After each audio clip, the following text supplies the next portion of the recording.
भगत सिंह को अपनी पहचान छुपाने के लिए उस जगह को छोड़कर जाना था। प्रातः 5 बजे जब आकाश में तारों की झिलमिलाहट मंद नहीं पड़ी थी, एक नौजवान साहब बहादुर सिर पर तिरछा फ्लैट हैट लगाए, ऊंची उठे कॉलर का ओवरकोट पहने, बाईं तरफ अपने बेटे को कुछ इस तरह संभाले कि उधर से चेहरा नजर न आए। दायां हाथ ओवरकोट की जेब में डाले लाहौर रेलवे स्टेशन के प्लेटफॉर्म पर गोरे साहब जैसी शान से चलता हुआ दिखाई पड़ा। उसके बाईं तरफ उसकी सुंदर पत्नी चल रही थी, जिसके एक हाथ में शानदार बिस्तर था और दूसरे हाथ में अटैची। पीछे पीछे पुरानी दरी में अपना बिस्तर लपेटे नौकर चल रहा था। साहब बहादुर के वेश में भगत सिंह थे। उनकी पत्नी बनी हुई थी दुर्गा भाभी और नौकर के वेश में थे राजगुरु। दुर्गा भाभी के बेटे सचिंद्र ने आयु 3 वर्ष की थी।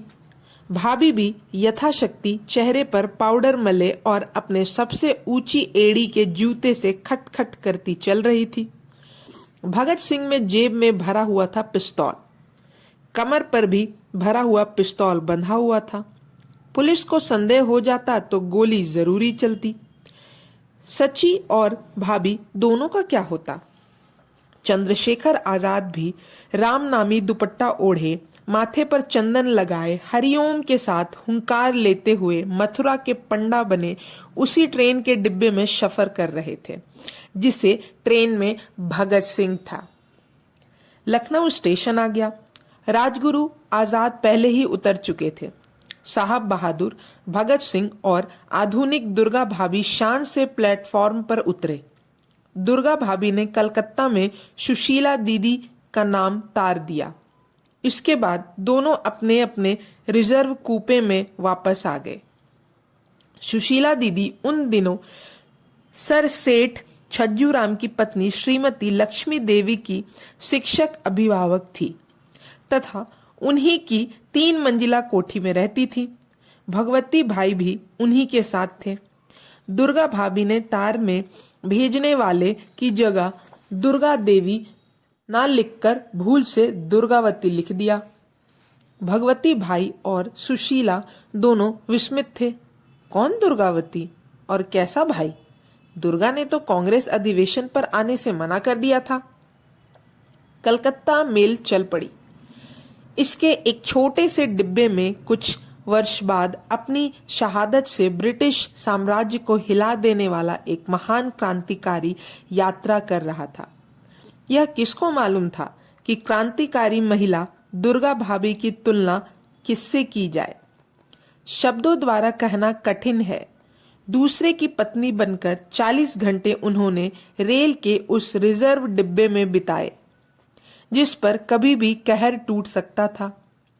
पुलिस को अगर तनिक भी शंका हो जाती तो भगत सिंह के साथ उनकी और उनके बेटे की कितनी दुर्दशा हो जाती। भगत सिंह और दुर्गा भाभी कलकत्ता स्टेशन पर उतरे तो भगवती भाई और सुशीला दीदी वहां मौजूद थे। भगवती चरण ने दुर्गा भाभी को इस रूप में देखा तो आश्चर्य से मुग्ध रह गए। असल में दुर्गा भाभी की शक्ति का उनके लिए नया प्रदर्शन था। उनके मुंह से निकल पड़ा, वाह, मैंने तुम्हें आज पहचाना। अपनी पत्नी दुर्गा के साहस पर भगवती चरण ने उन्हें बधाई दी और मन ही मन उनकी बड़ी प्रशंसा की। उनके मित्र, अपने लहू से क्रांति का इतिहास लिखने वाले भगत सिंह को पुलिस के कठोर पहरे के बावजूद अपने अंदाज में कलकत्ता तक पहुंचाकर उन्होंने जो काम किया था उसके लिए क्रांतिकारी पति की दृष्टि में वे बहुत ऊंची चढ़ गई थी। तो यहीं पर समाप्त होता है यह भाग। अब हम अगले भाग में जानेंगे असेंबली बम कार्ड के बारे में।